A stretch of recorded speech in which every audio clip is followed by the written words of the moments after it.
રાજ્યમાં ત્રણેય પાર્ટીઓએ હવે પ્રચાર અભિયાન જોરશોરથી શરૂ કર્યું છે। આજે ત્રણેય પાર્ટીઓ ભાજપ, કોંગ્રેસ અને આપના પ્રદેશ અધ્યક્ષ પ્રચારના મેદાનમાં જોવા મળ્યા। હવે જ્યારે ગણતરીના 5 અઠવાડિયા ચૂંટણીને બાકી છે, ત્યારે તમામ પાર્ટીઓએ એડી ચોટીનું જોર લગાવ્યું છે। જુઓ આ રિપોર્ટ।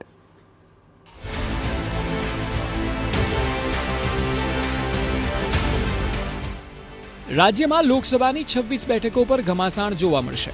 ટિકિટોની ફાળવણી અને ત્યારબાદ કોંગ્રેસમાં પક્ષ પલટા તો ભાજપમાં આંતરિક અસંતોષની આગ એવી ભડકી કે પાર્ટીઓની ચિંતા વધી છે। જો કે કોંગ્રેસે 26 સીટો પર ગત 2 પરિણામને જોતા ગુમાવવાનું કંઈ નથી, પરંતુ ભાજપ માટે પડકાર પહાડ સમાન બની ગયા છે। જો કે આ તમામ ગતિવિધિઓ વચ્ચે હવે દિગ્ગજ નેતાઓએ પ્રચાર અભિયાન પણ પોતાના હાથમાં લઈ લીધું છે।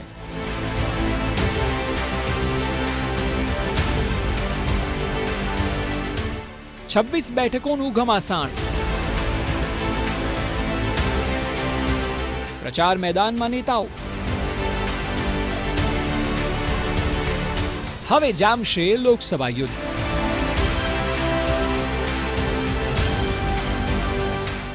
हवे गुजरात में માંડ 5 અઠવાડિયા बाकी है અને ત્યારબાદ આવશે દિવસ કે જેની રાહ રાજકીય પાર્ટીઓ જોઈ રહી છે।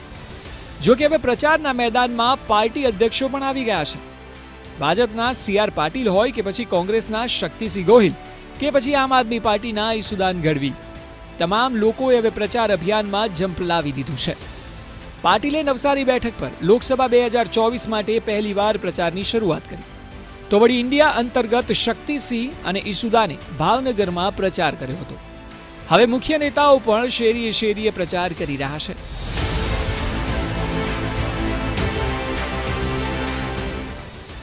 ચૂંટણી અભિયાનની શરૂઆત બાદ અને ઉમેદવાર જાહેર થયા બાદ ભાજપ પ્રદેશ પ્રમુખ CR પાટીલ પ્રથમવાર નવસારી પહોંચ્યા। અહીં તેઓએ ચૂંટણી પ્રચારની શરૂઆત કરી।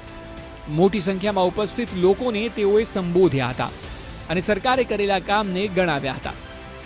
પાટીલ ભાજપ પ્રદેશ પ્રમુખ તરીકે તમામ બેઠકોનો પ્રવાસ કરી રહ્યા છે, ત્યારે તેમના મત વિસ્તારમાં ઓછો સમય ફાળવી શકે છે।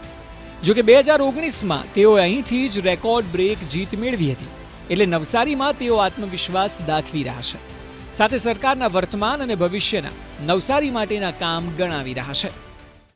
ઉના અને વાગરેજ કાવેરી પર 2 જગ્યાએ ડેમ બન્યા, એના કારણે ગામડાના પણ પાણીના પીવાની વ્યવસ્થા એ સુધરી જશે। આ એક જ વર્ષમાં એ કાર્યક્રમ પૂરો કરવાના છે, એને લગભગ 6 મહિના ઉપર થઈ ગયા છે।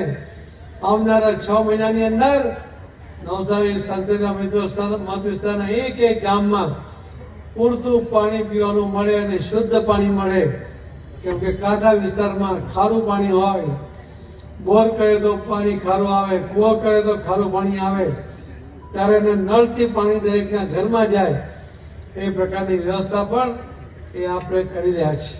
આ તરફ ભાવનગર બેઠક પર ઇન્ડિયા ગઠબંધનની તાકાત જોવા મળી હતી। અહીં ગઠબંધન અંતર્ગત આપના ઉમેદવાર ઉમેશ મકવાણા માટે પ્રચારની શરૂઆત કરવામાં આવી। કોંગ્રેસના પ્રદેશ પ્રમુખ શક્તિસિંહ ગોહિલ કે જેઓ ખુદ પણ ભાવનગરના છે અને તેમની સાથે આમ આદમી પાર્ટીના પ્રદેશ અધ્યક્ષ ઈસુદાન ગઢવી પણ ઉપસ્થિત રહ્યા। શક્તિસિંહ ગોહિલે ભાજપની અંદર અહંકાર હોવાની વાત કરી અને કહ્યું કે પ્રજામાં રોષ છે અને ભાજપ અભિમાનમાં રાચે છે। આખરે લોકશાહીમાં લોકો નિર્ણય કરતા હોય છે। ભારતીય જનતા પાર્ટીમાં એક અહંકાર આવી ગયો અને એમને એવું લાગ્યું કે લોકો તો આપણા ખિસ્સામાં જાણે હોય એમ 5 લાખથી બધે જીતી જશે। અરે આ જનતાનું અપમાન છે, મતદાતાઓનું અપમાન છે। આ શું કાંઈ તમારા કોઈ ગણોતિયા છે? આ શું તમને એમ લાગે છે કે તમે ખરીદી લેશો? 82 અબજ 52 કરોડ રૂપિયા ભાજપ પાસે છે તો અમે મતદારોને ખરીદીને 5 લાખથી જીતી જશું? આ અહંકાર છે અને અહંકાર તો જેની સોનાની નગરી હતો એનો પણ નથી ટક્યો।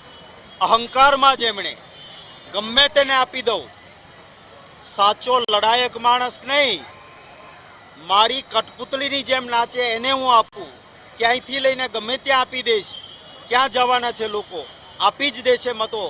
આમ કરીને ભારતીય જનતા પાર્ટીએ જે નિર્ણયો કર્યા છે એના સામે ભાજપના કાર્યકર્તાઓનો રોષ ભભૂકી ઉઠ્યો છે। આ તરફ આમ આદમી પાર્ટીના પ્રદેશ પ્રમુખ ઈસુદાન ગઢવીએ કહ્યું કે આમ આદમી પાર્ટીને ખોટી રીતે કેન્દ્ર સરકાર હેરાન કરે છે, પરંતુ રાજ્યની 26 બેઠકો અને દેશમાં ઇન્ડિયા ગઠબંધન તરીકે પાર્ટી મજબૂતાઈથી લડશે। અને પ્રચાર કરવા માટે ગુજરાતમાં પણ અરવિંદ કેજરીવાલના પત્ની સુનીતા કેજરીવાલ અને હેમંત સોરેનના પત્ની કલ્પના સોરેન પણ ગુજરાતમાં આવશે. એટલે પીએમએલએ અંતર્ગત જેલમાં નાખીને આમ આદમી પાર્ટીને ખતમ કરવાનું ષડયંત્ર કર્યું. એટલે માનનીય સુનીતા કેજરીવાલજી પણ કદાચ ગુજરાત અમે પ્લાન કરી રહ્યા છીએ કે પ્રચારમાં આવે, અને હેમંત સોરેનના જે વાઇફ છે કલ્પનાબેન સોરેન, એમની સાથે પણ અમારી ચર્ચા ચાલી રહી છે. સાથે સાથે ઇન્ડિયા ગઠબંધનના તમામ લીડરો 26 બેઠક કઈ રીતે જીતી શકીએ એના માટે અમે લાગી પડ્યા છીએ. આજે પણ તમે જોયું હશે, અને 26 બેઠક ઉપર તમામ જગ્યાએ અમારી સ્ટ્રેટેજી, અમારા કાર્યકર્તાઓનો લિસ્ટ, અમારી જે વ્યવસ્થાઓ છે બંને ગ્રુપોની એ ઓલરેડી થઈ ચૂકી છે, અને ખૂબ મજબૂતાઈથી અમને વિશ્વાસ છે કે ખૂબ સારી રીતે રિઝલ્ટ મળશે. આ તરફ પ્રચારની જ વાત થઈ રહી છે ત્યારે આંકલાવના ધારાસભ્ય અને આણંદ લોકસભા બેઠક પરથી કોંગ્રેસના ઉમેદવાર અમિત ચાવડાએ હવે કારમાં સવાર થઈને પ્રચાર કર્યો. આણંદના કાંઠાગાળાના ગામોમાં કારના સનરૂફમાંથી બહાર નીકળીને અમિત ચાવડાએ મત માંગ્યો. પ્રચાર દરમિયાન અલગ અલગ વાહનો પર સવાર થઈને અમિત ચાવડા મતદારોના હૃદય સુધી પહોંચવાનો પ્રયાસ કરી રહ્યા હોય તેવું લાગી રહ્યું છે. આ પહેલા પણ તેઓ અલગ અલગ બાઇકમાં પ્રચાર કરતા જોવા મળ્યા હતા. તમામ દિગ્ગજો પ્રચારમાં નીકળ્યા છે. ઉપરાંત આજે પ્રચાર કરી રહેલા ત્રણેય મોટા નેતાઓ પર પોતાની પાર્ટીની સંપૂર્ણ જવાબદારી છે. આ જવાબદારી વચ્ચે હવે જોવું રહ્યું કે આગળના દિવસોમાં પ્રચાર યુદ્ધ કઈ દિશામાં જાય છે અને આખરે પ્રહાર ક્યાં જઈને અટકે છે. ભાવનગરથી અજીત ગઢવી અને આણંદથી ધર્મેન્દ્ર કપાસી સાથે નિલેશ ગામિત, TV9 નવસારી.